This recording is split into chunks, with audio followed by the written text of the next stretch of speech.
Em setembro de 1941, enquanto o mundo ainda tentava compreender a dimensão real da Segunda Guerra Mundial, uma cidade começou a desaparecer lentamente do mapa. Não por uma explosão única, nem por um ataque rápido e decisivo, mas por algo muito mais cruel: o tempo. Leningrado não seria conquistada em dias ou semanas. Ela seria sufocada. Fome, frio e silêncio se tornariam armas tão letais quanto bombas e balas.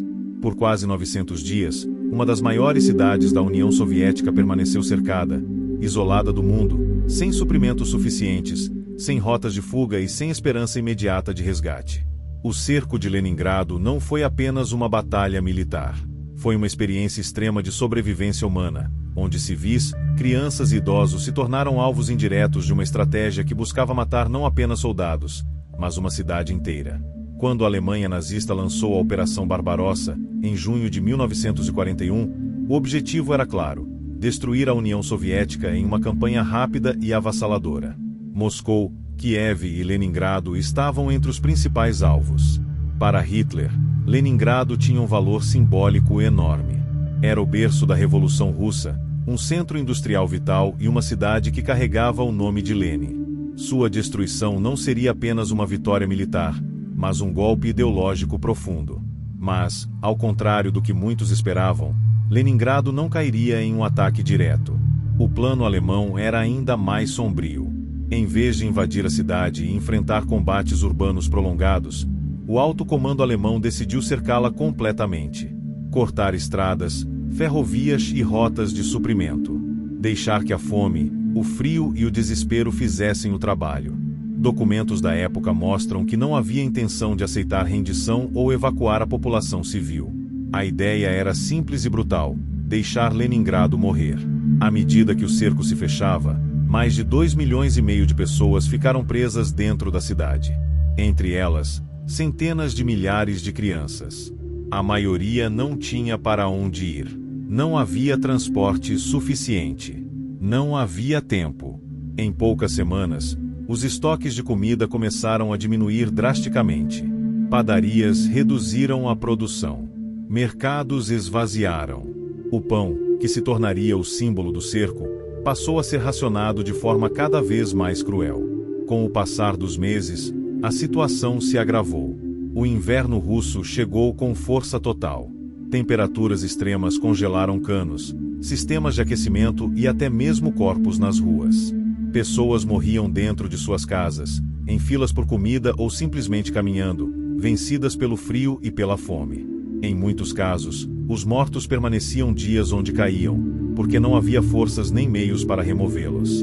Mas, mesmo diante desse cenário apocalíptico, Leningrado não se rendeu. Fábricas continuaram funcionando. Civis cavaram trincheiras. Crianças ajudaram a apagar incêndios causados por bombardeios. Concertos foram realizados para manter o moral. A cidade resistia não porque tinha recursos, mas porque desistir significava aceitar a própria extinção. O cerco de Leningrado se tornaria um dos episódios mais longos e mortais da história moderna. Mais de 1 milhão de civis morreram, a maioria por fome e frio. Histórias de canibalismo, sacrifícios extremos e escolhas impossíveis surgiram daquele período sombrio. Ainda assim, por quase 3 anos, a cidade permaneceu de pé. Esta não é apenas a história de uma batalha. É a história de até onde o ser humano pode resistir quando tudo lhe é tirado. E para compreender o verdadeiro horror do cerco de Leningrado, é preciso ir além das datas e dos números, e entrar no cotidiano de uma cidade que sobreviveu à própria destruição. À medida que o cerco se consolidava no final de 1941, a vida em Leningrado começou a se transformar em algo irreconhecível. As linhas de suprimento haviam sido cortadas quase por completo. Ferrovias estavam sob controle alemão. Estradas haviam sido destruídas ou estavam constantemente sob bombardeio. O pouco que ainda entrava na cidade tornava-se insuficiente para uma população de milhões. O racionamento passou a ser a única forma de sobrevivência possível. Inicialmente, as autoridades soviéticas tentaram manter algum equilíbrio, mas logo ficou claro que não havia comida suficiente para todos. Trabalhadores essenciais receberam prioridade. Civis comuns, idosos e crianças passaram a viver com porções cada vez menores. Em novembro de 1941, a ração diária de pão para muitos habitantes caiu para apenas 125 gramas. Esse pão, no entanto, pouco tinha de alimento. Era feito com farinha misturada à serragem, celulose e outros substitutos, apenas para dar volume. A fome deixou de ser uma sensação passageira e tornou-se uma condição permanente. Pessoas acordavam já exaustas, com o corpo fraco, a mente confusa e os movimentos lentos. Caminhar alguns metros tornava-se um esforço monumental. Filas por comida duravam horas, mesmo no frio extremo. Muitos morriam em pé, esperando pela própria vez. O inverno de 1941 para 1942 foi um dos mais severos do século. As temperaturas caíram para abaixo de menos 30 graus Celsius. Sistemas de aquecimento pararam de funcionar. A eletricidade tornou-se intermitente. A água congelou nos canos. Para sobreviver, moradores desmontavam móveis, portas e até livros para usar como combustível. Bibliotecas, símbolos de cultura e conhecimento, foram queimadas para aquecer um único cômodo por algumas horas. Nas ruas, corpos tornaram-se parte da paisagem. Não havia força física, transporte ou pessoal suficiente para removê-los rapidamente. Muitos ficavam dias onde caíam, cobertos pela neve.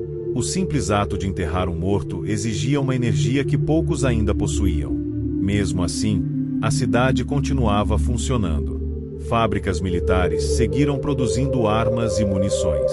Trabalhadores famintos e congelados compareciam aos turnos porque sabiam que, sem produção, não haveria sequer a chance de sobrevivência coletiva. Em alguns casos, pessoas morriam em suas estações de trabalho, com as mãos ainda segurando ferramentas. Bombardeios alemães continuavam atingindo a cidade, não com o objetivo principal de conquistar território, mas de manter o terror constante. Armazéns de comida eram alvos prioritários.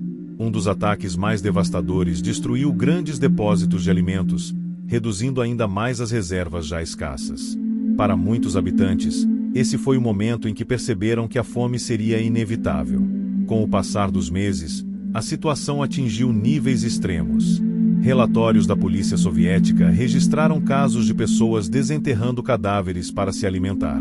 Animais domésticos desapareceram completamente da cidade. Ratos, pombos e até couro fervido tornaram-se fontes de nutrição. O canibalismo, embora raro em termos proporcionais, tornou-se uma realidade documentada, tratada pelas autoridades com punições severas, mas também com silêncio público. Apesar disso, Leningrado não entrou em colapso social total. A disciplina foi mantida. O governo soviético fez esforços para preservar algum senso de normalidade. Escolas funcionaram de forma intermitente.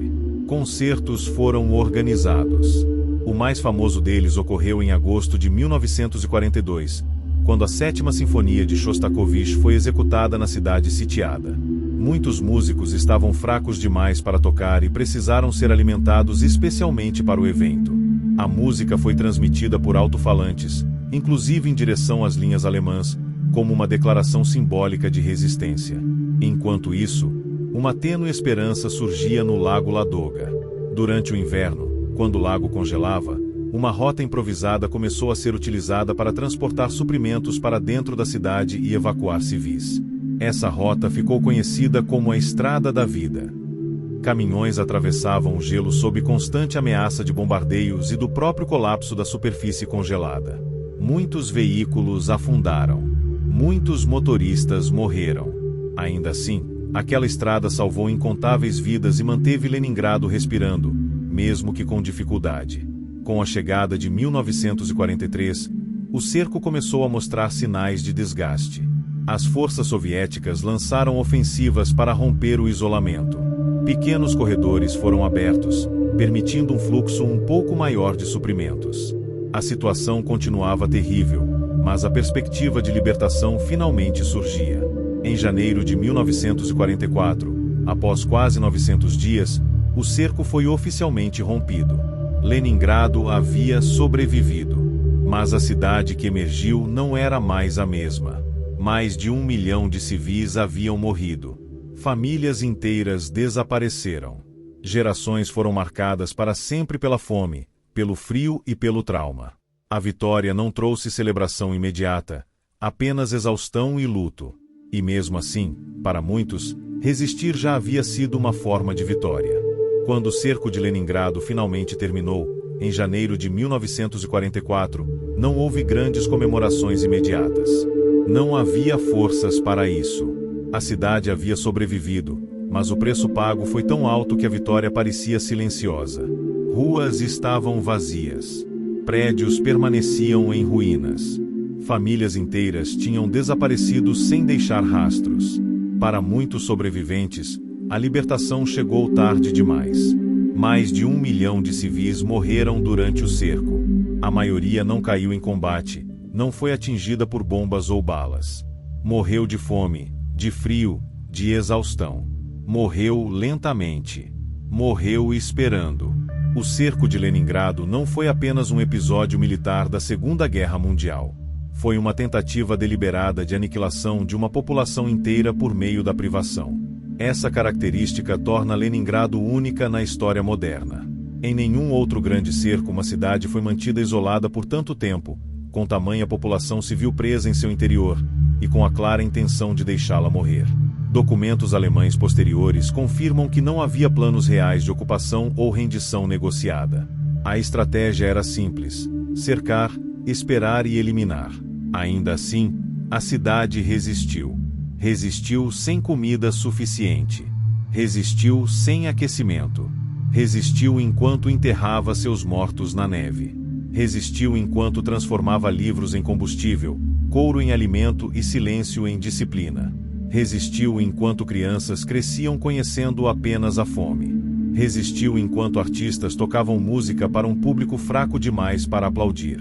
Essa resistência não foi heroica no sentido romântico. Não foi bonita. Não foi gloriosa. Foi brutal, dolorosa e cheia de escolhas impossíveis. Mas foi real. E foi humana. Após a guerra, Leningrado tornou-se um símbolo central da memória soviética. Monumentos foram erguidos. Medalhas foram concedidas. A cidade recebeu o título de Cidade Heroica. Mas, para muitos sobreviventes, nenhuma honraria poderia apagar o que havia sido vivido. A fome deixou marcas físicas permanentes. O trauma psicológico atravessou gerações. Hoje, quando se fala da Segunda Guerra Mundial, o cerco de Leningrado muitas vezes é reduzido a números: 872 dias, mais de 1 milhão de mortos. Mas esses números não conseguem transmitir o que realmente aconteceu dentro da cidade. Eles não mostram pessoas morrendo sentadas à mesa, segurando um pedaço de pão que nunca conseguiram comer. Não mostram famílias se desfazendo em silêncio. Não mostram a normalização da morte como parte da rotina diária. Leningrado nos obriga a encarar uma das verdades mais desconfortáveis da guerra moderna: que civis podem ser transformados em armas, em alvos e em estatísticas. Que o sofrimento prolongado pode ser planejado, administrado e executado como parte de uma estratégia militar. Mas também nos lembra de algo igualmente poderoso. Mesmo quando tudo é tirado, comida, calor, segurança, esperança, ainda existe a capacidade humana de resistir. Não porque seja fácil, não porque seja justo, mas porque, para muitos, a alternativa é simplesmente deixar de existir. O cerco de Leningrado terminou há mais de 8 décadas. A cidade hoje se chama São Petersburgo. Ela foi reconstruída, modernizada, transformada. Mas sob cada rua, cada prédio e cada ponte, permanece a memória de uma cidade que sobreviveu ao próprio desaparecimento. Lembrar Leningrado não é apenas lembrar da guerra. É lembrar do que acontece quando a humanidade é levada ao limite.